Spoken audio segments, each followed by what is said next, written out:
ყალბიდან ნამდვილი დამკვირვებლები საპარლამენტო არჩევნებზე. კლინტონის ვიზიტის დროს მიხეილ სააკაშვილმა ჟურნალისტებს განუცხადა, რომ შეერთებული შტატებიდან მაქსიმალური რაოდენობის ნამდვილი დამკვირვებლები გამოიგზავნებიან. იმისათვის, რომ საერთაშორისო დამკვირვებლები ნამდვილები იყვნენ, სადამკვირვებლო ორგანიზაციების საქმიანობა ახლებურად დარეგულირდება. ამ ახალ საკანონმდებლო ცვლილებას ადგილობრივი სადამკვირვებლო ორგანიზაციები დისკრედიტაციის მცდელობას უწოდებენ. სააკაშვილის განმარტებით ნამდვილი დამკვირვებლები კონგრესმენები, სენატორები და ევროპარლამენტის წევრები იქნებიან.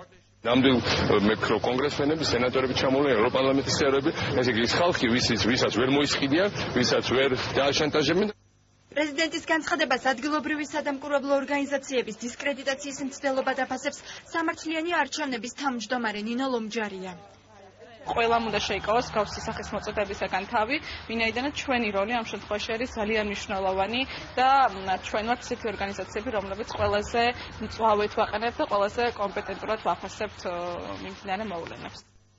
რას ნიშნავს ყალბიდან ნამდვილი დამკვირვებლები? ამ კითხვაზე მანანა მანჯგალაძე ასე პასუხობს. ეს ნიშნავს ზუსტად იმას, რაც თქვა პრეზიდენტმა და არც მეტი და არც ნაკლები შეიძლება იყოს ჩემი პასუხი. პრეზიდენტის განცხადების შემდეგ პარლამენტის ბიურომ საარჩევნო კოდექსთან დაკავშირებული ახალი საკანონმდებლო ინიციატივებიც დაარეგისტრირა.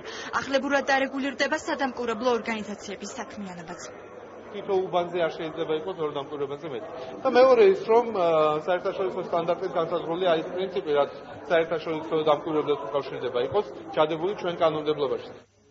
საქართველოს მედია კლუბის თავმჯდომარე მიიჩნევს, რომ აღნიშნული ქმედებით პრეზიდენტი მისთვის ნაკლებად სანდო საერთაშორისო ორგანიზაციების შეზღუდვას ცდილობს.